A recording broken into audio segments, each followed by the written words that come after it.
आज प्रभाग क्रमांक 5च्या वतीने माननीय आयुक्त सचिन उंबज साहेबांना आम्ही निवेदन देण्यासाठी इथं प्रभागातले नागरिक असेल आलो होतो.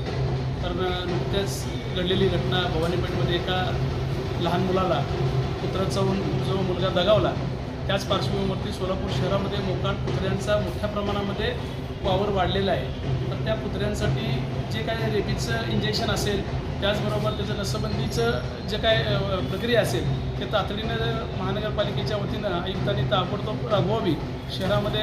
त्याचबरोबर आता वरांचंसुद्धा मोठ्या प्रमाणात वावर वाढलेलं आहे आणि त्याच्यामुळं नागरिकांच्या जीवितास धोका झालेला आहे. तर भविष्य काळामध्ये त्याच्यासाठी जे काही लसीकरण मोहीम असेल, त्यांच्यावरती जे काही उपचार करणे असेल, हे सगळे माननीय आयुक्तांची आम्ही आत्ता सर्व माझ्या प्रभागातल्या नागरिकांचा त्यांची भेट घेतलेली आहे आणि त्याच्यावरती लवकरात लवकर उपाययोजना कराव्या अशी आम्ही आयुक्तांना विनंती केली.